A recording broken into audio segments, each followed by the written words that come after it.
Ladies and gentlemen, the Buffalo Bills have snapped their losing streak, improved 9-0 after the bye of the Sean McDermott era, and holy belt to ass, 40-9. And the Buffalo Bills have righted the ship, at least for the time being. Damn, it feels good to be a winner, Z. I'm not sure about you.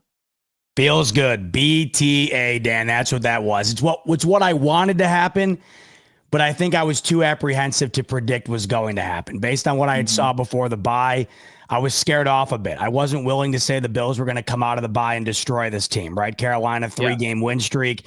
Over the last month, they were running the football better than anybody else in the NFL. We know the Bills are on a historic pace in terms of not being able to stop running teams. So I thought they'd bounce back and win. I didn't think we would get this type of bounce back. In every facet, we saw improvement outside of the pass game, which I'm sure we'll talk about, but we saw a noticeable resurgence from this defense. It was the best performance they had all year. I mean, it was incredible. 7 sacks. The D-line was extraordinary.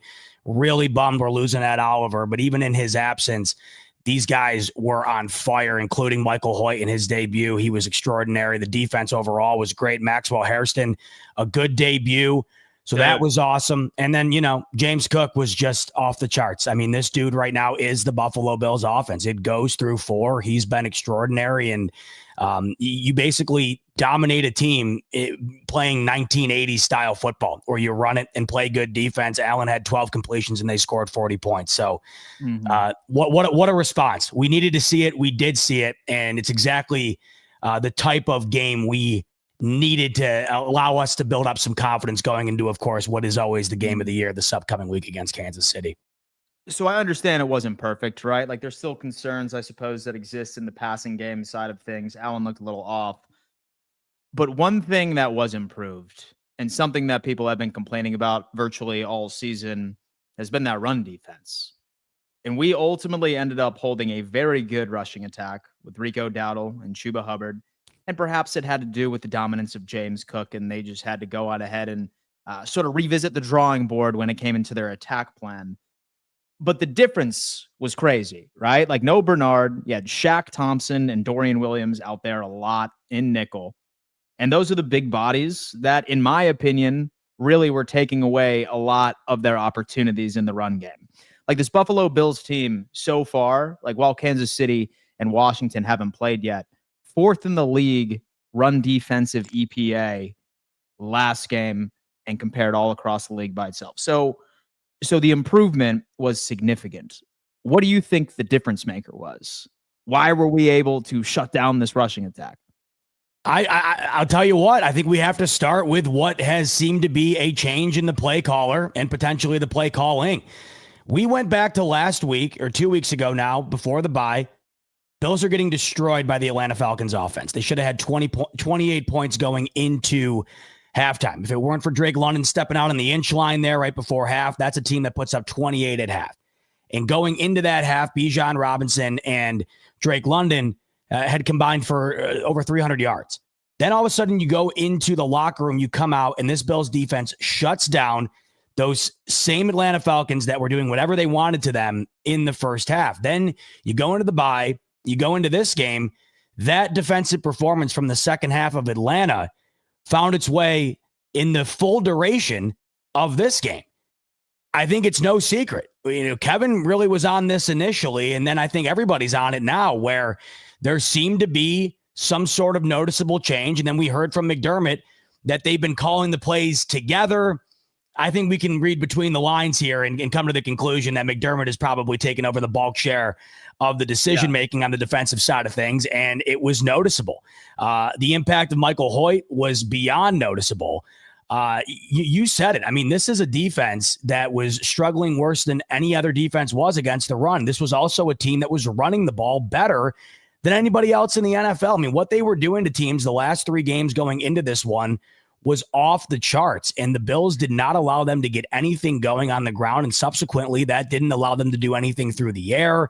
The ability to get after the passer, in addition to what they were able to do against the run, I mean, it was just off the charts, Dan, and you can only hope that it continues, because if it does, and maybe it doesn't continue to that degree, you can't have 7 sacks a game, But if it can continue to a degree in which you're not getting gashed on the ground for 6 yards a carry and you're getting after the passer the way that they did, I mean, this is a defense now that allows you to open up a whole new realm of possibilities if they can channel what they were able to do on Sunday afternoon.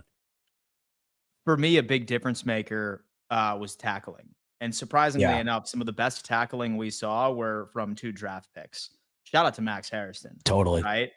Like, one of the concerns about him was his tackling. And it wasn't so much that like he was bad mechanically at it, but like I mean, he's undersized, right? So you would assume based off of his stature that he would struggle, but he's willing, dude. Like, he was taking great angles against the run all game long, especially with the tape that I was watching. And how about Jordan Hancock? That play he made tracking down, what was it? I was either Dowdle or Chubb. Yeah, it was Dowdle. That's a touchdown in every other game up until this point. Exactly. I mean, he's got a wide open field. He's off to the races. And even with Hancock out of position, based on where the ball carrier was, he was able to get back to him and bring him down. I mean, that was a touchdown saving play. It's a great point you make. I think we look at 2 draft picks here that had 2 really good standout games in terms of doing something the Bills have struggled immensely with, and that's tackling the ball carrier. It's speed, and I'm very interested to see what we do with that safety. And because like you were seeing this Bills team experiment a lot with the tandem. Like, you had Poyer and Hancock, and then Bishop and Hancock. I'm curious to see like who's proving to get that overall starting position. We have Kev coming in. Kev, happy Victory Monday, my friend. Thank you, guys. Thank you. I'm just happy we bullied them into playing Maxwell Hairston. Yes. That's my biggest takeaway. I said I didn't think they had the cojones to do it against the Chiefs, and they proved me wrong by giving them some reps this week and look good. So they're probably going to feel pretty good about giving them some reps against Xavier Worthy next Sunday. Thank God. And we were unpacking the stark difference between our run defense. Right now, at least according to Sumer Brain, we were 4th in defensive run EPA all of week 8. So a significant improvement. Your thoughts on why we saw such an improvement? Was it more personnel base? And so I know Bernard wasn't playing. Shaq Thompson maybe had a say in that. Tackling was better in my opinion. Why did we have an answer for the run this week? Yeah, it was schematic and it was personnel differences. So the Bills decided to man up a little bit more than they do traditionally.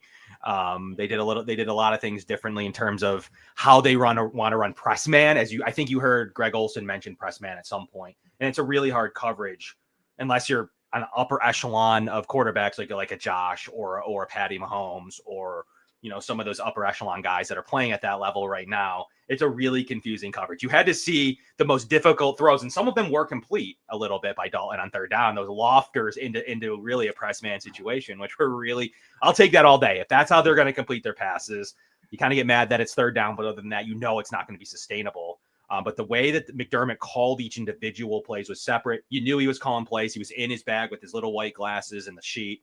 You knew right then and there that things were going to be different with the way he was calling the game. And it's not great for Bobby Babich that he comes in with, in my opinion, a personnel grouping and just blows out what we've seen in the past. And this is a good Carolina running game and a good Carolina run blocking team. So the fact that they were able to do what they did to them, minus maybe one Rico Dowdle run, is super impressive, guys. Their O-line is good. Yes, they faced some injuries in the game toward the end of the day, but their O-line is like 6th or 7th in total score. So this wasn't a case of playing the beat-up Badger 31st ranked O-line. They were coming in, ticking on all cylinders and got absolutely manhandled. And equally so, their run defense with Derek Brown and others is still pretty good. I expected some plus matchups in the passing game, but the Bills absolutely destroyed them in the running game. And they were allowing like 40-something yards in the last couple of weeks combined. I think they blew that. Was it like the first quarter they blew away the last 2 games combined? It was something crazy like that. Yeah. So guys, they adjusted. They went right at them. This was like the game plan when the Bills beat the Cowboys a few years ago. It was very similar to that game plan. Joe Brady's got an 80% winning percentage for as much as we complain about him. And I would not say that we all complain about their weapons. We all complain, maybe me complain a little bit about Josh's play. They have an 80% winning percentage. We'll see how this all works out with 1 week to the trade deadline. But Dan, the defense matched up pretty properly. And the schematic differences were huge.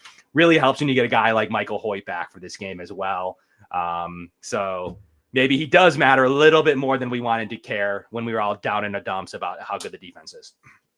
I'm kind of curious too, because like Buffalo was experimenting with different safety tandems. And so they asked Hancock and to play single high quite a bit. It would be Hancock and Bishop sometimes. It would be Bishop and Poyer and Hancock. Mm-hmm. I wonder where the Buffalo Bills are as far as where they see this safety tandem going. Z-Bot, if you were a gambling man 3 weeks down the road, like who are the two starting safeties? Well, I don't know. I think we saw some good out of Poyer. I think we saw some good out of Hancock, right? So I think that's probably where you're going to have to go. I mean, we talked about this last week. We talked about it with McDermott calling the plays, and we talked about it with Hairston playing as well. You need to have your best players out there, regardless of what you've paid somebody in the past or what their status is in the locker room, how much they're liked, whatever else. You have got to have your best foot forward in every facet, and this is no exception. So if that's what it's going to be, then it's fine by me, right? I think we saw some good reps out of both those guys in this game. I think we saw some good reps from just about everybody on this defense yesterday. Really, it was a collective effort that really has you feeling somewhat confident about this Bills' ability to sort of transcend from what they were pre-bye. They had not had a game like this all year. I mean, maybe you want to say that the Jets game was an example, right? But the Jets had nothing offensively compared to what the Carolina Panthers were walking in here with. I mean, I have so many people trying to tell me that it's just the Panthers. Okay, well, it was just the Falcons, right? Who just got absolutely belt to ass, like we like to say on this show, by the Miami Dolphins on Sunday afternoon, 34-10, right? It was just the Falcons. So you can't rule it out because it was a team that hasn't been good historically here the last handful of years. That's a team that was running the football incredibly well, and they might have one of the best running back rooms in the league. So this team took a real big step forward on that side of the ball yesterday. And if we're looking at the safety tandem in particular, to me, it all just comes down to putting your best personnel, whoever that might be, out there. And I think we probably saw that yesterday based on what we've seen up until this point. And if it continues that way, there's no reason to come off of it, once guys are healthy. I just think you have to continue going with what you have working. And I think yesterday certainly worked. And so I was really impressed with Hancock, and granted, a limited sample size. I'm just celebrating that touchdown saving tackle, like right at the beginning. Oh, it was phenomenal. It was definitely great. But like, then again, like I'm like, Taron Johnson is stunk for this secondary like all season long. I wonder if that's also something in McDermott's like sleeve, where he's like, maybe we might start giving Hancock some reps right out of nickel. Who knows? Kev, thoughts? If you're a gambling man, who's the starting safety tandem in a couple of weeks? I think you saw that Hancock went on passing downs. That's going to be his job. And if there's issues, you got Jordan Poyer right there ready to go. I mean, it's going to be that simple, in my opinion. I think Hancock's going to continue to work in obvious passing situations. It's working. So it worked in the second half. And the Bills, the thing about the Falcons that Z-Bot mentioned, the Bills put on film how to stop the Falcons. It took them a half, and it took them to adjusting kind of their personnel issues and some of the issues that they were having with Bijan to man up, muddle the line of scrimmage, and make their quarterback, in this case, it wasn't Penix this week, but make sure that they're able to do things against man coverage and quick outs. They weren't able to do so. The Bills put that on film. San Francisco copied it, and we equally saw Atlanta continue to. They have not scored since the second half of the Bills game, really, like odds and ends, but they really haven't efficiently scored since then. The Bills came in and did a similar style. The Bills defense has been pretty good now for 6 quarters. And I'd like to see what this looks like as they're getting healthier. I mean, they're really much going to be back to full strength here this week, next week, minus Ed Oliver, who was just said to have a torn bicep by McDermott officially. So we'll see how that all looks. Yeah. But essentially, you're going to have the rest of the defense ready, and Max Hairston even maybe a week or two earlier than most of us thought. So it's going to be a very interesting conundrum where I was thinking maybe linebackers, the room you could go and add to. I don't know. I guess they have all their linebackers back, and Shaq Thompson's playing well. And now, I don't know that you need a linebacker anymore. And, officially, corners, if you got your CB2, I don't know that you're going to go trade for a corner when you want Max to take all the reps and he played well. Like, in fact, if Dalton threw one pass that I was thinking of in the end zone at the end of the half, Max picks it off for a pick six. And that would have been a heck of an intro to the NFL. I thought Dalton was going to pull the trigger on a read where Max actually jumped a route to help out Taron Johnson. I thought he was going to throw it, and that would have been housed. But he ended up taking the sack, and the Bills, basically Max Hairston caused that officially to be no points at the end of the half. So he jumped the route and Dalton rightfully tucked the ball and got sacked. So what's funny is I think he's already making a difference. I think this is what they drafted him for. Michael Hoecht and Larry Ogunjobi are going to be bigger pieces than we thought to this. Guys, I'm pretty excited about what's to come here in the safety room. Just give it to Hancock. If you have some issues, go with Poyer. Immediately switch him out in game or something if you really need to. But I'm excited to see what these young players can have, guys. And the defense looks to be fully healthy. It's such a bummer that happened to hit his arm while I don't even know really what that was. Yeah.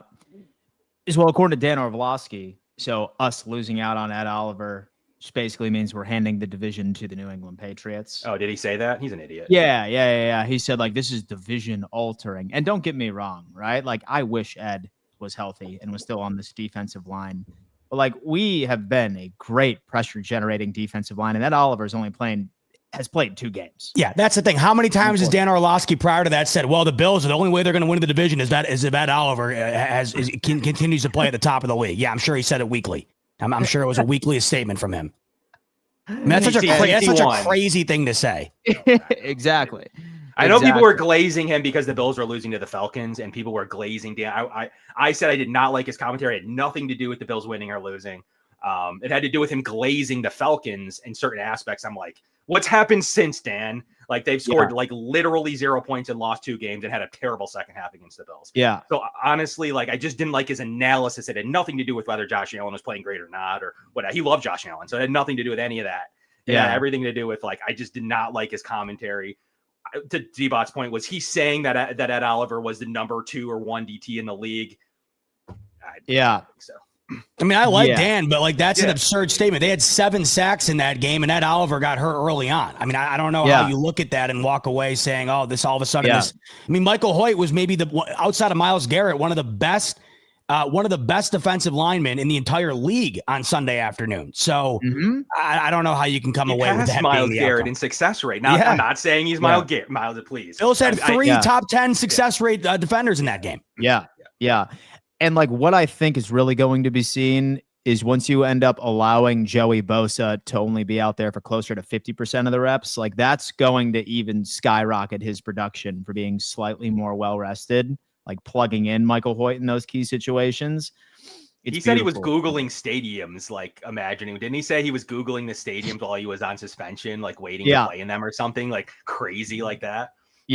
Yeah, man. Look, like he's a baller. But like, here's the question, because like now people are suggesting or guessing that Brandon Beane may not only be looking for a wide receiver at the trade deadline, but perhaps making a move at a defensive tackle. I mean, in my opinion, I wouldn't think that the sky is falling if, for example, we just roll with the current defensive tackle room. Like you have Deion Walker is playing very well. You know, hopefully Daquan Jones gets back with that calf injury. I don't believe he was added to the IR. He should be back soon. And so I don't know. Like worst case scenario, I guess I'd be interested in like the Calais Campbells of the world. And so I think that would be able to make a move. Yeah, but like I wouldn't be mad or concerned if, for example, we don't bring in like further DT help. And so I really don't think we need it. Thoughts? I think TJ Sanders comes back soon too. Someone named that week. He was clearly playing hurt, and the Bills actually preventatively went in there and trimmed the meniscus and do whatever. You know, we're going to say no one really knows exactly what happened there in the knee, but they did some cleanups type of procedure on him. And I think they made that decision thinking they were getting Ed back. And then they were getting, Daquan would be healthy, and then they'd have Deion Walker playing full strength and Larry O coming back. So I really think that they thought, okay, like we could really afford to do that cleanup right now. But obviously knowing that they could use him. But if it's going to come back and make him more explosive, week 11, I expect to see at some form of week 11, week 12 to get him back in the fold, and he could be a huge boost. Max Hairston's going at that point too, which the coverage helps the pass rush. And we saw it yesterday. So I do think you were onto something, Dan, but I still think they're just a little bit too light. You're talking about 4 DTs maybe being out against the Chiefs. It's just maybe too many. So you might need to make a move there, because you're talking the third being Jordan Phillips. So you're talking about Larry O and Deion Walker and then Jordan Phillips. So, or Zion Logue. So you're talking you are talking about needing somebody in that room, even with Sanders and Daquan Jones here coming back shortly. I do think adding to that room would be super beneficial. You're just missing Dwayne Carter. You're missing Ed Oliver. Sanders out at least a few more weeks. I think you need to make a move. And it won't hurt you down the road either. You're not talking about trading unless you're going for a stud, which I would be all for. I don't think it's going to hurt your long-term building of the roster. And so you think the Bills are going to go after a DTZ? At the deadline? Yeah. No, I would be shocked if they did. No, I just don't. I don't see it personally. I would be stunned just because I think what we saw, you got Hoecht and Ogunjobi back. I mean, the Oliver loss certainly hurts, but I don't see Bean going outside the building to add to that position right now. Unfortunately, though, if you continue to stack injuries, it might be too late to be able to go and do that. Obviously, you won't be able to make a trade. So if that's something they're concerned about in terms of down the road, keeping a guy in reserve for that, then maybe, but I don't think it would be anything that you would look at and say, oh, this is going to be a move that is going to be consequential to a significant swing on the defensive side of things in that positional group. If they were to do it, I would see it being more of a depth thing that I don't think would be making much of a splash. What about Harrison Phillips? I'd love to rescue Harrison Phillips. Oh my God, I'd love to rescue him.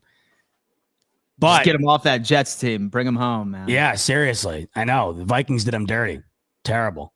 Harrison Phillips makes sense, but either the Campbells, I'm not assuming something big. I'm just saying someone that can be a DT3, DT4. I think there are a couple of options. They are light there. So I just would really like to have that plugged in prior to the run that they are going to need to make to catch the Patriots. Yeah. Well, I'll tell you what, man, shifting over to the offensive side of the football, an absolute clinic was put on by this run offense. And the O-line was looking great in run blocking concepts, and James Cook obviously made up for his past 2 games where the Bills just didn't want to use him, putting well over 200 all-purpose. Man, we are lucky to have this guy. And so I'm not going to lie to you. I'm like starting to look back at some of the things that I was saying during the offseason, being like, yeah, maybe Ray Davis could get the production done that James Cook could get done. And now I'm kind of looking at it, being like, damn, maybe he did deserve Saquon Barkley money. Obviously, it's overreaction Monday. But thoughts on the performance from Jimbo? Because I got to tell you, based off of how this passing game was looking, thank God that man was a man possessed. Z. That dude was incredible. It was the best performance a Bills running back has had in literally 50 years. It was unbelievable, and it could have been even better. He barely had a rep in the fourth quarter. If that game, say the defense didn't step up and they had a Baltimore Ravens type outing where they were letting the Panthers do whatever they wanted, and James Cook had to play the full duration of the football game. I mean, there's a world where he touches down on 300 yards in this game. He was averaging 11.5 yards per carry, and he didn't even carry it over 20 times. He had sub 20 carries for the amount of yardage that he wound up accumulating. So it was an unbelievable day. How many times did he touch the ball where it just felt like he was on a conveyor belt to the first down marker? It was like almost untouched. And that has so much to do with the offensive line performance in this game. You noticed it right off the bat. I mean, they were completely pushing that D front all over the place. And this team came in with a really solid run defense. They were not particularly great in the pass, and we had talked last episode about their inability to get after the passer. But if there was a strength of this Carolina Panthers defense, it was being able to keep the run game in check. They had flashed several different stats throughout the broadcast, and they were kind of comparing it to the day that the Bills were having, and it was almost double in every category. I mean, they were holding at one point. The announcer had said that I think they had allowed 1 yard of 8+. They had allowed one rush of 8+ yards the last handful of games. And in the first quarter, James Cook had already had 2 10+ yards by the time they rattled that stat off. And he would go on to obviously have 6 or 7 more minimum. It was unbelievable. You mix James Cook's ability to have, or really his innate ability to navigate throughout the holes. I mean, it's incredible. His instincts are so noticeable. His movement, his athleticism, off the charts, his explosiveness. But then you pair that with this offensive line, and it's a match made in heaven. And right now, as it stands, this Buffalo Bills offense goes through James Cook. This is James Cook's offense as of week 8. This team offensively, if they were not able to run the ball the way that they have been, you would have insane concerns about this offense's ability to move the football. Right now, the passing offense is a concern.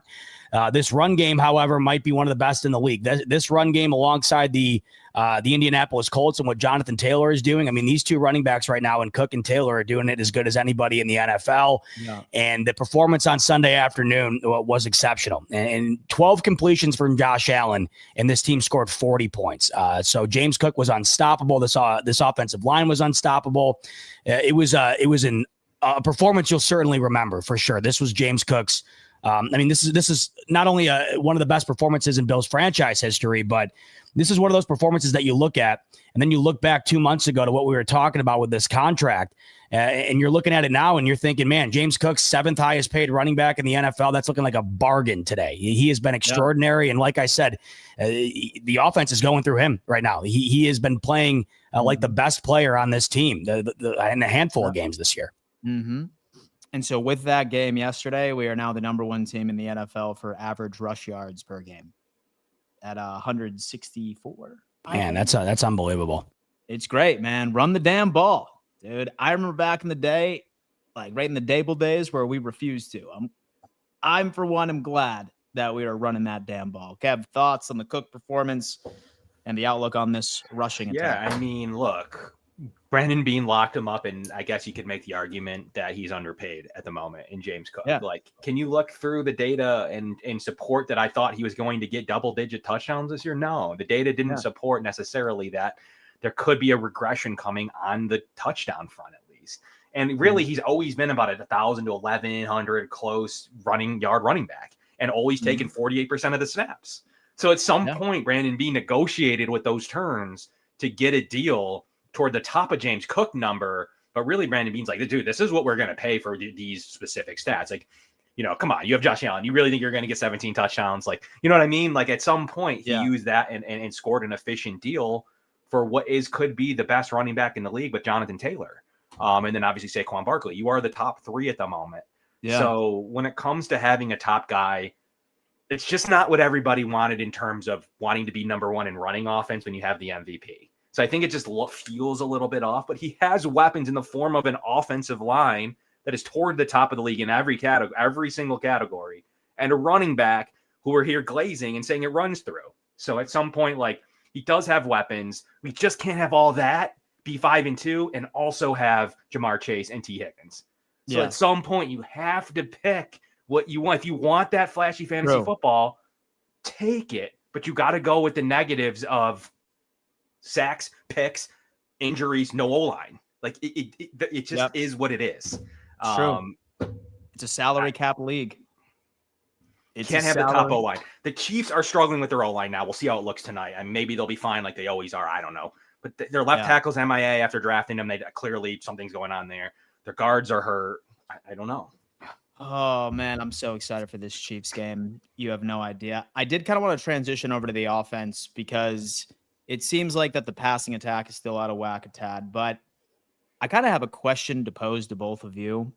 And this is a theory, and this is me putting my tinfoil hat on. Is Josh Allen playing through some sort of injury? Like, that's my question to you guys. Someone called in on my stream earlier this morning, and they said, what was up with that tush-push attempt toward the beginning of the game where Josh Allen stood straight up erect, didn't get down and dirty in between the tackles, and he just waited for Ray Davis to push him while he was standing straight up? Something that sort of seemed a bit off to me. He's making some pretty bad throws like here and there, and I understand that a lot of guys aren't getting open downfield, but there's got to be something wrong. And there's got to be something wrong. He's got to be playing through something that's aggravated. Call in thigh doctor. Call him in. Yeah. So look, I got a lot on this. And speaking of Thigh Doc, I'll be going live at 6 over on the Buffalo Fanatics YouTube channel. Thigh Doc will be coming on, and I will also be breaking down each and every one of Josh Allen's 19 attempts in this game. I already have done it, and I have notes on every single one. And I'm seeing a lot of comments, not only in here but online. Yeah. Well, believe me, 1/4 of the passing game was screen passes yesterday. But it is not just the issue right now is not just receivers not getting open. You go and watch the all 22. In fact, it will stun you, the plays left out on the field. I know a lot of people are complaining about Keon Coleman's lack of impact on the game, lack of impact on these games in general. Multiple plays left on the field where Keon Coleman is standing wide open on the football field. I go back to Elijah Moore, who makes his defender fall over, and Josh Allen throws the ball to the sideline. He throws it out of bounds. If he hits Elijah Moore in stride, the safety is going to have to channel his inner Usain Bolt to stop him from going the distance in the end zone. The most egregious one potentially was the Ray Davis miss. It was a fake screen to the right. Josh Allen looks deep, nothing there. Ray Davis on the out to the left. He's wide open. He throws it off his back foot and skips it off the ground. If he just throws Ray Davis the ball to the numbers on like right here, right where my Bills logo is, if he hits him there, it's Ray Davis one-on-one with a corner. And if he breaks that tackle, that is a touchdown. Instead, it's skipped off the ground, and they have to settle for a field goal on that drive. Allen had a couple of great plays in this game. Don't get me wrong. He had a great throw to Dalton Kincaid across the middle. He extended the play and got one to Knox for 15 yards on a long 2nd and 16. A great way of stepping up in the pocket, getting into Jackson Hawes later on in the game as well. But there are some plays in this game that just do not seem like Josh Allen of old, do not seem like 2024 MVP Josh Allen. I don't want to speculate on an injury that I don't know of. It does seem as though the left hand potentially continues to be favored a little bit, but I don't think that whatever it is, you're watching him make good plays. So I don't think that we can use that as an excuse for him airmailing it on Elijah Moore being wide open or skipping it off the ground to Ray Davis on the left side. The other thing, too, with this pass game, beyond the receivers and Josh Allen, is the fact that the bulk share of the scheme involves this team throwing the ball either in a screen fashion or within 5 yards. I mean, even on the Khalil Shakir 54-yard touchdown, that was a 4-yard pass that he took 50 yards after the catch. The bulk share of this offense right now through the air is designed to be in and around the sticks or even further towards the line of scrimmage. You really don't see much down the field. Now, when we look down the field, is there a ton open deep? And the answer to that is no. But there is stuff open in the intermediate passing game that I think is being neglected a bit.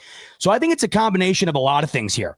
I think it's a combination of Josh Allen, frankly, not playing his best football right now. I think on any given play, the receivers do struggle from time to time to get open. I also think Allen's bailing out of the pocket a little too frequently, especially in a game like yesterday where it felt like he had a clean pocket the entire game. I think that's part of it. And then I look at the scheme too, and I think almost primarily this offense is designed to just basically dink and dunk like we've talked about. The thing is, though, I go back to this Ray Davis play because this one to me, like this was a home run waiting to happen. And why I go back to this one. On this drive, the Bills ran, there were 3 plays. And on 2 of the 3 plays, they run a screen pass to Shakir. Once to the right, once to the left. Now we go to this play. Shakir's in motion from the left to the right. And Allen fakes the screen. So what that told me was I think that those 2 screens prior was setting this play up. Then Allen looks deep, nothing's open, but Ray Davis to the left is wide open. And I think that fake screen allowed Ray Davis to be so open on the left side. It got missed. So I don't think we can sit here and give the primary blame or the bulk share of the blame to one particular aspect. But I think we can look around and we can look at a pie chart here and we can delve out our fair share of blame here in all parties. And this is why this pass offense right now has just not been up to snuff. And I look at those plays that were left on the field. And if you leave those on the field against Kansas City, it's probably going to cost you a hell of a lot more than it would against maybe a Carolina Panthers team. And so I feel like you can't let Josh Allen be immune to criticism as well. And so I feel like people are always easy to say, oh, it's like guys aren't open each and every single pass downfield. That's why. I think that he has been also being a pretty key contributor to some of the struggles itself. Kev, thoughts? Like what's been up with Josh Allen for the past couple of weeks? He was 23rd in the league in EPA plus EPOE. I mean, it's an issue. Like that factor separation score, that factors difficulty of throw, that factors in a lot of things that everyone's like, separation though. 23rd in the league. He's down there with like Dylan Gabriel for where he ranks with his completion percentage over expectation. No stats perfect, but the combination does tell you something. Like it isn't just a receiver issue. He has the number one running game and he has a number one offensive line. There shouldn't be issues throwing the ball. He should not miss Elijah Moore. And even on the 10.5-second sack where we see the dots where everybody's covered, that play's designed to go to Ty Johnson right off the bat. And for him, the reason those routes look like that is the ball gets out to Ty Johnson quickly, and Ty Johnson either goes for 7 yards, 20 yards, or right at 5. But either way, like that is what that's, it's not designed in a 12-second play. There's no routes designed for that in terms of how that play design was. And that's the one we're using to show the separation differences, but there's no nuance to what the play call was on that. And more importantly, Joe Brady just doubled down today and said he didn't need to throw the ball. The comments he just was making as we were live here, they didn't need to throw the ball. There's no issues with the passing game. He had a bunch of plays that he thought would have worked, but didn't need them because they ran for 250. So essentially he's saying he didn't need to call anything, he's saving them. Like, that's the thing we always argue about the Chiefs. Are they saving plays for the Bills in the playoffs? Bills are claiming they're doing it. So we'll see what. But to that point, though, Kevin, what about the plays ran that were just not executed? And I think that's what the issue. That's the issue, right? I agree with you. Yeah, I'm the biggest supporter of like Brady's not perfect. The running game's not always perfect. The receivers certainly aren't perfect. But we never say like the quarterback reason I pointed out being 23rd in the league in those two stats combined is there's an issue. So maybe Zbot, go check out Zbot's show if they're going to break down some type of injury or what they may seem possible on what he noticed in those reps. But something's off, and something's off in terms of missing throws early in that game to the point where Joe Brady just said Josh Allen played like shit in the first half. So yeah, I mean, he did. He did not play good. Yeah. He's not playing top level quarterback. He's barely playing mediocre quarterback. Did end up with a good EPA because of some good plays that he ended up making later in the game, and the game being a blowout, guys. There's some concern though there, Dan. It's on the quarterback right now. He's the MVP. He has the ball in his hand. He moves the protection the right way in the AFC Championship game. We're talking something else. We gotta duel out a credit appropriately. Not every offensive coordinator that walks through the door. And by the way, you nailed it. Like I wasn't saying that you weren't saying the plays weren't being executed. I'm more saying like to those who are thinking once again that they could be saving stuff. Yeah, you could make that argument after yesterday. You nailed it earlier. I thought the same thing. It was a Cowboy style game plan. Why the hell would I go nuts in the pass game when we're running the ball the way that they are? The problem I had was there were plays in that game where they did throw the ball, and it was like, man, I mean, when you watch Allen skip the ball on a 7-yard out to Ray Davis that could have been a touchdown, and you watch him airmail it out of bounds to Elijah Moore on an out where he's wide open and made his defender fall, and then I'm watching him bail out of the pocket multiple times in a very clean pocket. That's what's frustrating. And one other thing, I am by no means a film guru. The only reason I look at this all 22 is the reason why I would recommend you guys do too. And here's the thing. You watch the broadcast, and I think the easy takeaway is to say that the receivers aren't getting open because you really can't see the routes develop. You can't see it from the broadcast angle. If you go watch the all 22, it's the only way you can tell if the separation is an issue. And when I looked at the 19 pass attempts for Allen on Sunday, in my opinion, there was maybe 2 plays where it was screwed. There was nobody open, maybe 2. So I would recommend to watch it, not because you're going to sit down and be like, listen, they were in this formation and they were doing this and this and that, and you're getting your pencil out or whatever. I would say look at it because I think it allows you, if you watch enough football, and I'm sure everybody in here does, of course, you wouldn't be watching us on a Monday afternoon if you didn't. If you just go and watch the higher angle where you can see everything develop, I think it gives you a better understanding that these receivers aren't just being completely taken out of the play every single snap and Allen's running around with his hair on fire trying to figure something out. There is stuff out there, and it's just not being taken advantage of. And people are asking where they can find the film too, real quick. Yeah, NFL Pro Plus. Yes. Yeah, go check out the NFL Plus Premium. Well, you'll be able to do it exactly what Z-Bot's talking about. Guys, 140 people are currently watching right now. Thank you for tuning in on this wonderful Monday, Victory Monday. We ask that you guys hit that thumbs up sign. We're trying to grow this channel. We're live Mondays and Thursdays, as mentioned previously, where we unpack everything Buffalo Bills related. Thursday, we will be unpacking this Chiefs matchup, which should be pretty interesting. Really excited about that. Yeah, one. Baby. And then we had Spidey come in and he said, they have been lacking on the pass game, so the Chiefs don't have the film to go off of. Well, we wish that is the case. Look, you know what? If there is any game where Josh Allen shows up, it's the Kansas City Chiefs matchup for the past 6 to 7 times. So hopefully we see QB1 get back to his old ways versus this Kansas City Chiefs defense. And by the way, a much worse run defense than what we just played last weekend. So that's a little bit of a tease. However, whether or not that you want to blame Josh Allen for the inefficiencies in the pass game, big topic is obviously this trade deadline coming next Tuesday. And a name has surfaced. I'm not sure if I'm buying into this, but Brian Thomas Jr., all right? Apparently, the Jacksonville Jaguars are taking calls on this young man right now. It could boil down to absolutely nothing, but in my opinion, this is the type of wide receiver contractually that makes the most sense. He's on his rookie deal. It's not going to break the bank. I think it's like $500,000 if we could bring him in. But I would like to sort of pull a question here and to see who would be your ideal fit as a wide receiver to be added to this roster. And will it get done? I'm going to start off with Kevin on this one. It's a tough question because I don't actually know who's available and what's smoke and what's not. Jacksonville just came out today and said no Brian Thomas Jr. I mean, that's weird. There's some weird metrics there. I mean, Dan, I think you had a short on it, like a lot of declines, a lot of catch percentage issues, a lot of things that are goofy. And I know they want to feature Hunter and it's a different regime and whatever. But there's some goofy. I want to find out more. Why would you trade your cost control? That's exactly my thought. That makes no sense to me. I know. Like, what are you pulling on me here? I'm calling something. This is not right. This doesn't make any sense. Even if this is a new regime and whatever, like that's a player you'd want to start off with for your roster. I can't buy that he's actually available, and if he is, I'm worried about something's off. That's not my. Well, funny enough, like with Brian Thomas Jr., like he exploded last year, but most of his favorable stats came from when Mac Jones was his quarterback. Weird. So him and Trevor Lawrence have just like never been a thing, have never been able to establish chemistry. If you really look down the list of players that like actually help this roster and they have to be available, because I'm not going to sit here and rail off Jamar Chase. So you actually have to see obviously like who's like actually a name that could help. You look at a couple of names and you do call to see if they're available. If you're going to go off of the draft classes that you've scouted heavily, the Dalton Kincaid, you call the Vikings and Jordan Addison. You just make sure he's not available. Okay, great. He's not.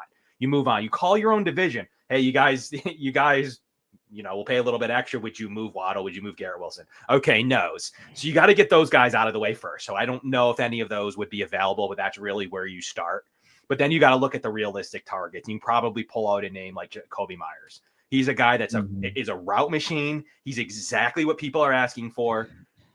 He was really good on those bad New England teams. Talk about Mac Jones again. But he was really an efficient player. I thought the Bills were interested. He got overpaid to go to the Raiders. Played pretty well at times. He's a good player. He gets open. He does the things you're looking to do. He's kind of sitting out right now with an injury, Devontae Adams style, but he is a really good football player and would really help this style of offense. He's a separator.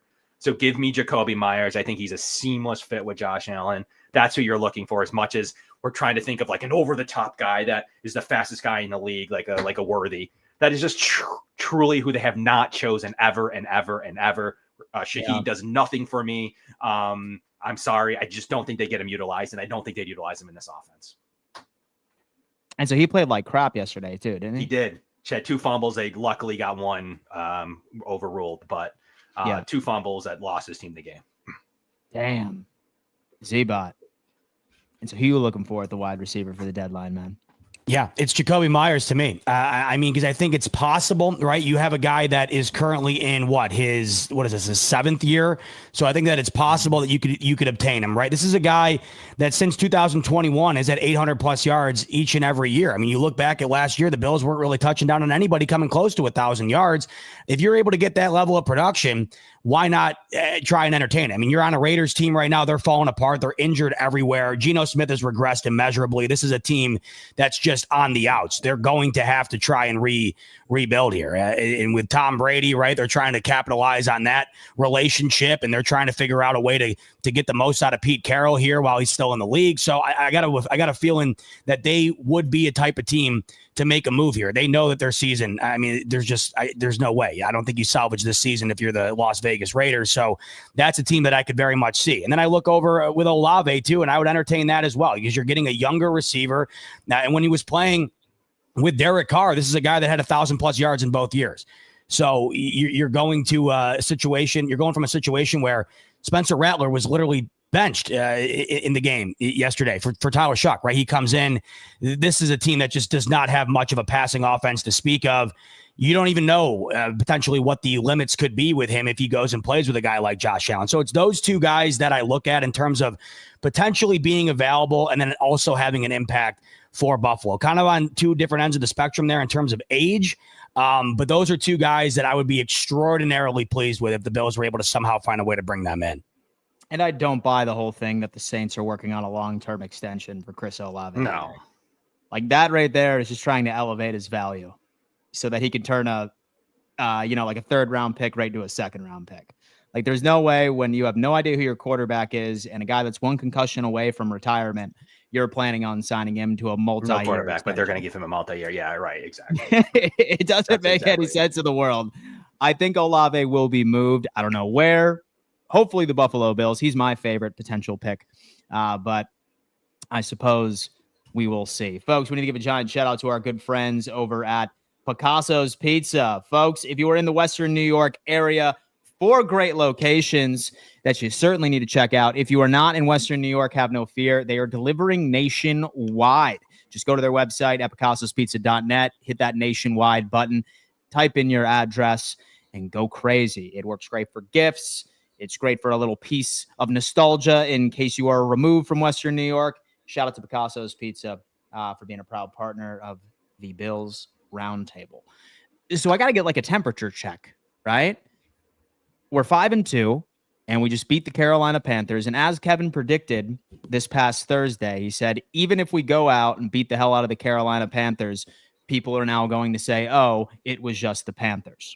So a lot of people are coming in and saying that we shouldn't feel good about this matchup. I would argue that they are incorrect because I saw a lot of improvements in things that were plaguing us all season long. I saw a big uptick in run defense. I saw the defensive line have the best performance I have seen all game. Sure, things are still wonky with the pass game, but for the most part, I feel like my vibes are at least corrected. I'm feeling pretty good going into this Kansas City Chiefs game. How are you guys feeling about this team? I'm feeling better, right? Right now, the line -1.5, Kansas City. My comment sections are being filled with people saying it should be way more. Personally, I did think it would be a little bit more. We'll see what happens tonight. Maybe it does move if Kansas City goes out and obliterates Washington. They're an 11-point favorite in this game tonight. They'll certainly win that football game. I'd be stunned if Marcus Mariota goes into Arrowhead and wins that game with the amount of injuries that Washington has. But, you obviously feel much better after a game like Carolina. There's no way you can't. If you had a very similar outcome, win or lose, if you played very similarly in that game as you did the 2 games prior to the bye, you wouldn't be feeling great. Now, I don't know if you're necessarily still feeling great. You're feeling better, that's for sure. But I would imagine the confidence level of the majority of Bills fans, including myself right now, going up against Kansas City, it's not through the roof. And that is because we did not see noticeable improvement from Josh Allen in the pass game on Sunday. I think if we would have saw that, the confidence level would have been even higher. But the Kansas City Chiefs are not a running football team. So that's one thing you might not have to worry about. And I know that the Bills, they were able to stifle a running football team in Carolina on Sunday afternoon, but I don't think that you're going to have to put too much stake into having to stop that run attack from Kansas City. I think this is going to come. There's no way either team gets rolled in this game. I think that these games are always going to be what they have been. They're going to be close, competitive, down to the fourth quarter type games. I would imagine the same. And if there's ever going to be a moment where Josh Allen turns it on, it's going to be in this one. I can't imagine he doesn't. The animosity that he has to have for this team, imagine what we have currently for this Kansas City team, and then factor in being the guy in the middle of all of it each and every time. That's 17. So I have to think he gets up in a way that maybe he hasn't all year. The only other comparable game we have would be against the Ravens in week 1, and Josh Allen went absolutely nuclear when it mattered most. Josh Allen went nuts in that game. Kansas City's defense obviously better than that of Baltimore, but I do think we get a better Josh Allen in this upcoming game. This is the ultimate litmus test. Even with Carolina yesterday, it's a team who won 3 straight, had a winning record going into it, and all anybody talks about is the Bills have only beaten teams that had 1 win each going into that game yesterday, and I understand that. But you look at what the Bills have done, including that Carolina game, and they have not beaten a quote-unquote contender. This is a litmus test at home. Are you going to lose 2 games against 2 teams that are threatening the top of the AFC right now in New England and Kansas City? And if you do, then I think it gives us a good idea what this Bills team is right now, and that would be a step down from the top of the AFC. But if you go out and win that game, all the conversations are back on. The 1 seed conversation, it's back on. The ability to go the distance, it's back on. Because right now, the Chiefs are the class of the AFC, along with what I think to be, and I don't know how you could not think it at this point, the Indianapolis Colts are the best team in the NFL right now. That team is absolutely rolling in a way no one could have possibly have fathomed. So it's a massive test. And here's the thing, too. It's not even a must-win situation for me in terms of proving that test. If the Bills go out and they go tooth and nail with the Chiefs, and maybe they lose by a field goal or whatever, I'm going to be obviously upset and frustrated, but I'll walk away from that game feeling good about the Bills' ability to go toe-to-toe with the top of this conference as they get into the postseason. The only way I'm going to walk away feeling really, really, really shitty is if they get rolled. And Kansas City has the ability to do that. But as we know, these games have always been tight. I think it's going to be the same, but it's a big test for Buffalo, and I think it'll give us a good idea what this team is moving into the second half of the season here. Sean McDermott, I hope you continue to call plays, my friend. Kev, what do you got? Haven't played a home game in a month, right? I mean, after the bye and 2 road games, and by the time that game kicks off, I should say, it would be roughly a month, the 10-5 game. The Bills were one of the only teams to hold back Drake May. Did you guys see the statistics that came out from that? His No. EPA was actually, they were, I think, one of 3 teams that were able to hold Drake May down. And we have to see, like, the Chiefs actually have a worse strength of schedule than the Patriots actually have a worse strength of schedule than the Bills. So in terms of who they played to date. So there's definitely some, I buy the Colts now more than I did. Do I buy the Patriots? We're still going to have to see as some of the stuff develops. They've started slow in like every single game. So we're going to have to see how that all goes. But I've been the leader of, like, I guess people were talking about like the Panthers were a must-win game, and Dalton is better than Bryce Young, and maybe that's not an actor. The passing game is going to be so much better. They don't just need to rely on Rico Dowdle, and just everything that people were saying. It's a winning team at the time, and I still believe they'll be around 500 in the Panthers. So it's been everything people were talking about. The Bills went and destroyed them on the road. So my point is, like, yes, I wanted to see some better passing game, I guess. But outside of that, I think every other box was checked as you bring it into the Chiefs game. In a place where the Bills always play extremely well in the regular season in terms of how these games go. It's, can they get it done in January? We have to have that discussion in January, but we're talking about November for this purpose. Yeah. And I just think the things that were coming out today were weird with Brady's comments. I think that they will have plays for this game. I really do. Until they prove me wrong, like, I really think this game will look a little bit differently, and their run defense is going to be stressed by the Buffalo Bills run offense. But ultimately, everybody tells me, like, as long as they play a pretty good game, like, that'll show a lot. And I like someone like Z-Bot, I trust, but there are a lot of people on X that I do not trust when they say that. If they end up losing by a field goal, it will be mayhem again, and how fire everybody and everything sucks. But I agree with Z-Bot in terms of saying that's what I'm looking for in this game. Even if you are 5-3, like, I do think there's a run you can go on where you can continue to be good. But I think this is going to be a pretty good game. I'm feeling pretty good about it being a 1.5 point dogs. I'd rather have it that way than being a 7-point favorite and continuing to muddle along and playing some bad football. I think they're getting right with what they're showing, and it's a new defense. And to that point, by the way, this team has beaten Kansas City in the regular season numerous times and has failed to beat them in the postseason. So if you do lose this upcoming week, what does it really mean? But it depends on how you lose or win, really. I mean, you have got to be competitive. That's the ultimate goal to me. And I'm not sitting here saying, oh, I just want to see this team go out and prove they can be competitive against Kansas City. No, because we know the goal is far broader than that. But this team has not gone toe-to-toe with a team like Kansas City all year long. I mean, New England is not Kansas City. Sorry to all the Patriots fans who want to think that they are, but they aren't. So if you can go out there in this game and go the distance and say it doesn't go your way in the end, or it does, that's what I need to see, point blank. Yeah. And trust me on this, folks watching, just go on ahead and give credit to the Baltimore Ravens for being a good team, because the run they're about to go on to win the AFC North is going to be legendary. That Bengals loss yesterday, you cannot quantify how bad of a loss that was. They would have been right there if they could have just held on to a 2-touchdown lead in the fourth quarter. With Joe Burrow coming back. Crazy. Yep. For 3 or 4 games like that. Like, these games are what makes Joe Burrow play or not. And mean, Crazy Now loss. Flacco, he ended up leaving that game with a shoulder injury. He's day to day. So they might be seeing Jake Browning out there again. But no, I'm still confident that like once we end up getting to like late November and Baltimore is on like some 6-game win streak, we're going to look back on our schedule and just be like, that was a huge all win, right. That's the real Baltimore Ravens that played the Buffalo Bills in week 1. I think we're going to be having. They started to show it yesterday, just like the Bills did. I've said it everywhere I could, and probably even last week here. I think they win the AFC North easily. And I like everyone said they have no wins. I'm like, you wait, because that we beat them at full strength. We're the only team to beat them at full strength, actually. So just wait for them to play. Have you seen their schedule for the next like 8 weeks too? Oh, it's unbelievable. And then you watch Pittsburgh last night too, and that's just a bad football team. I'm sorry. That's just a bad team. They can't stop anybody. No, it's unreal. It's literally, I couldn't even fathom it. They can't stop literally anything. And then any time the ball hits the ground, Aaron Rodgers is just having a conniption fit. So that team just feels like you start 4-1 and you can see where they're going. They've done this literally every year for how long now, where, Pittsburgh gets you riled up a little bit and then all of a sudden they show you their true colors. I was starting to get a little bit of concern about Cincinnati just because of their offense. That defense, you think the Bills defense can lay an egg on a week-to-week basis? Go watch Cincinnati. If you think imagine letting 40 up to Justin Fields? Not in my wildest nightmares. He went out in the third quarter of our game. Could you imagine going 40 for him? In multiple, like, unbelievable plays, right? Like 2-point conversions and like coming down from 14 multiple times. Unreal loss. Brutal. And so the Jets just have the Bengals number, man.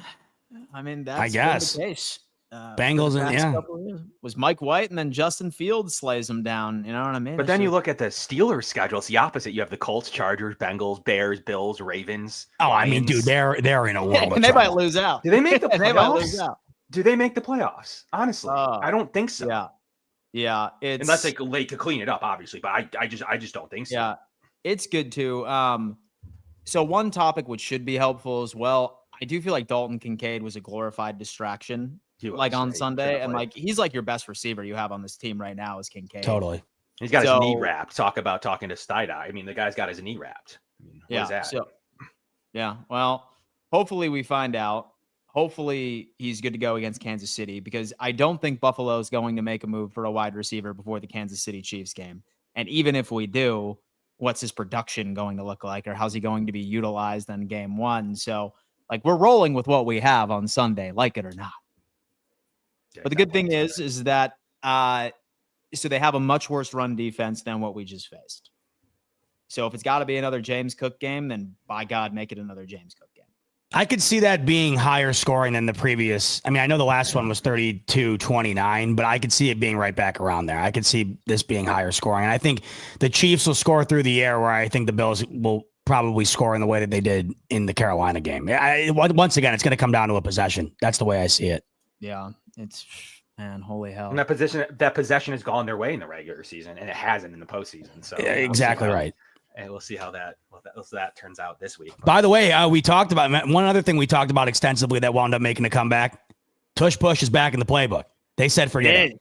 They said they're listening to our show. They're listening to our show straight up. Yes, they got rid of the end around and they put the tush push back in. Of course, the Bills get flagged on it, right? Philadelphia fumbles in the middle of their tush push. They forward progress, but the Bills, of course, got to get a flag. And straight up, I watched it during the game because I was curious, because I had it on another screen. I was like, they're literally in the same formation. The receiver where Curtis Samuel was in the same spot. So, and they leave early every time. So, got to get rid of the play. Craig Rolstad, man. It's Craig Rolstad. Got to get rid of the play. Yes, it's done. Yeah. By the way, the play's done. It's not going to pass voting anymore. But by the way, like Craig Roll, we went through officials row. By the way, we got them all out of the way and back to back to back. So, did you see how bad John Hockley officiated yesterday? Like, that was last night, right? Yeah, last night's game. He just straight up didn't even know what to do at some point. I went on a mini rant on. I can't take it anymore.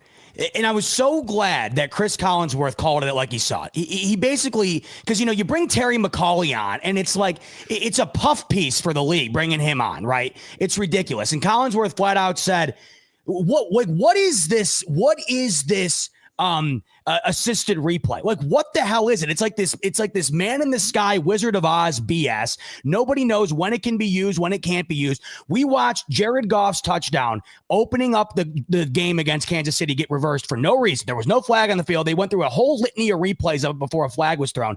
Then last night I'm watching Green Bay jump off sides blatantly. And you mean to tell me that that New York can't call in and be like, hey, everyone on the planet, watch them jump off and we can't change it? It's just a complete sham right now. And then I thought they were going to even set a further precedent of going upstairs after the play and deciding after the whole play was done, no flag, and then throwing a flag.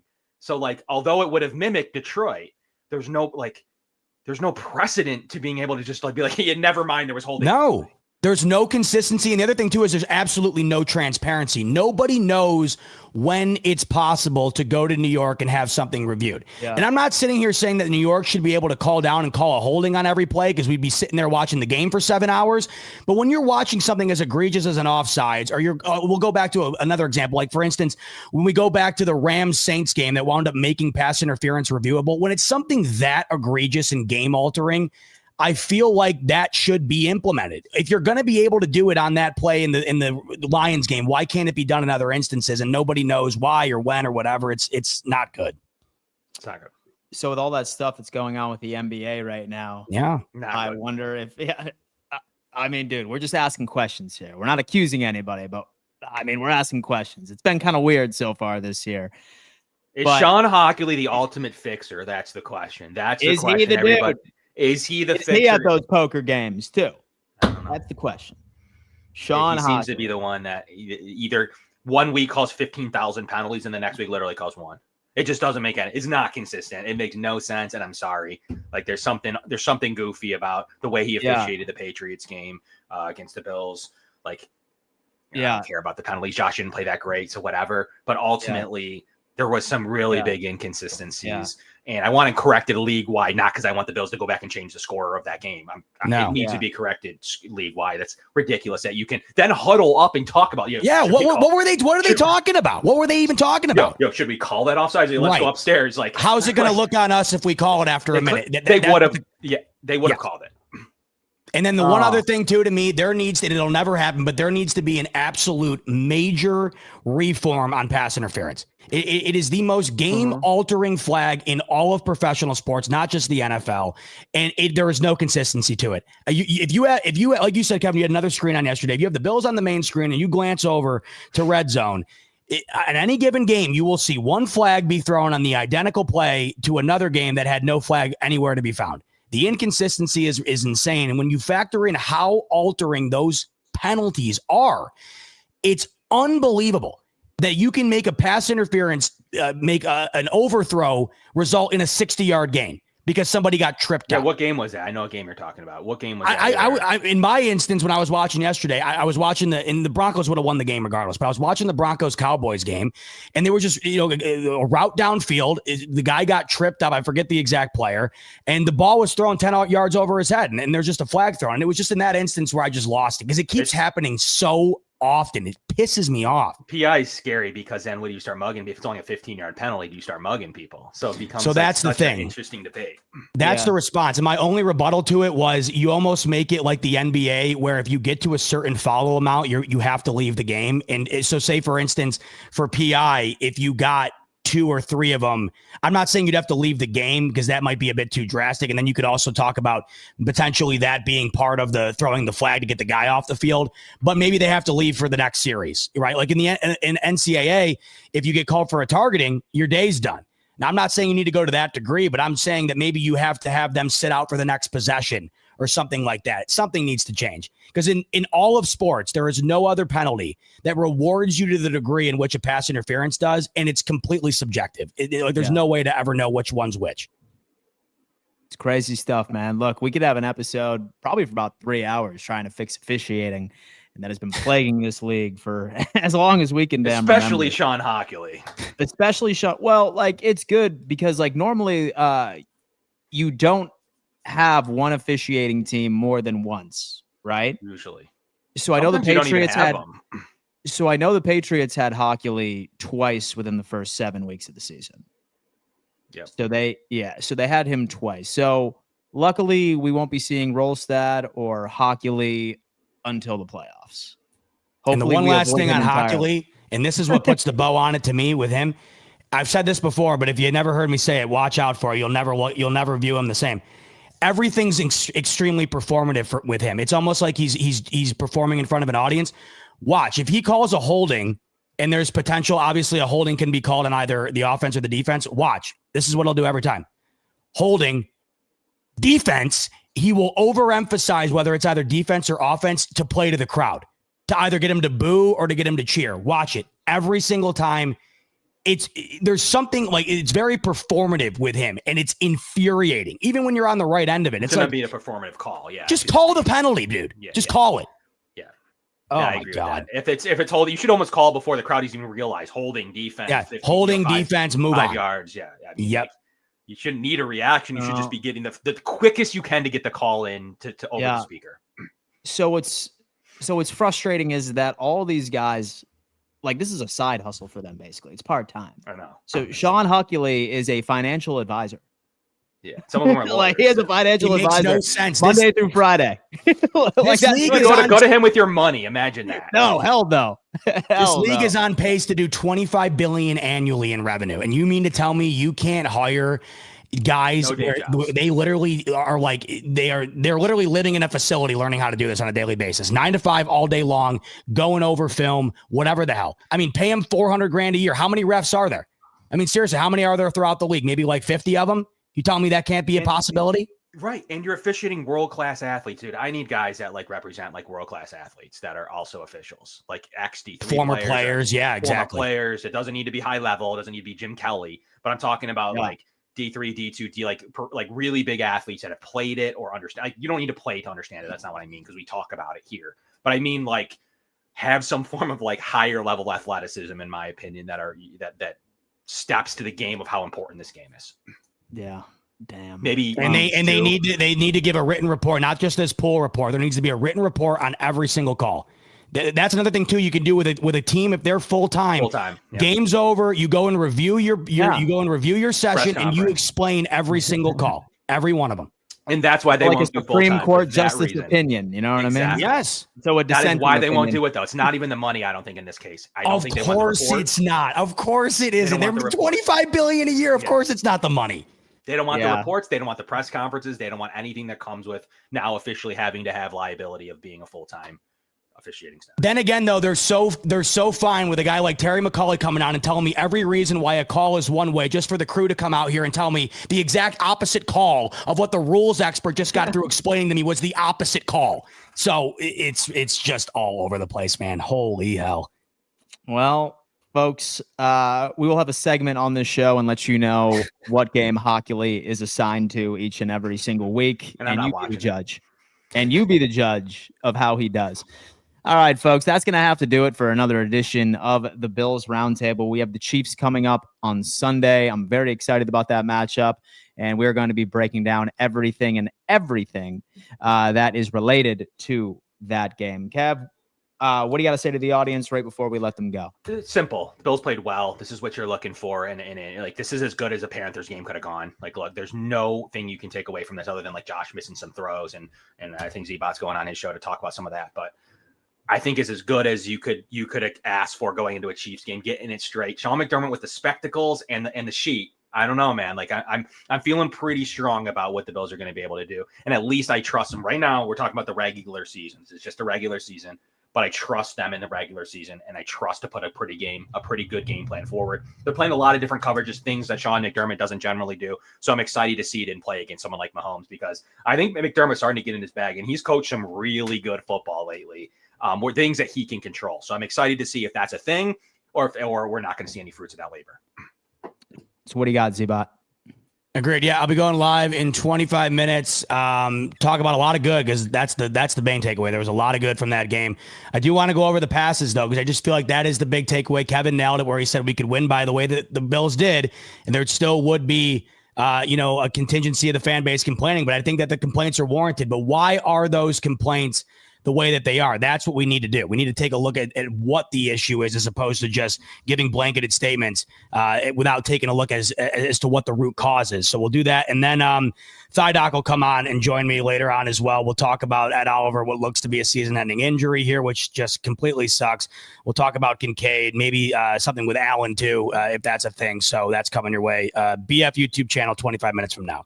There you go. Beautiful. Get the answers on the DTs too. TJ Sanders, I'm sure. Yeah, and by the way, Thidoc, I mean, just he's batting out of the park right now. He nailed the Oliver injury yesterday. He never wants to be right, but he's doing his job. Nailed it, and it sucks. I gave him grief on Hairston though. He was a little too conservative on Max Hairston, but I was just. Well, in his defense, though, I mean, my God, did we think it was going to be 8 weeks? I'm just glad he was out there. He was already too long. I guess he was, the point being he was way too long in the first place, but. So look good though. He was tackling well and moving well. So man, I love to see it. Yeah, his recovery speed is just insane. Anyway, guys, thank you so much for tuning in to another edition of the Bills Roundtable. We will see you on Thursday to preview this Kansas City Chiefs game. Subscribe to the channel if you haven't already, guys. Turn on bell notifications, and thank you so much for your support. Peace.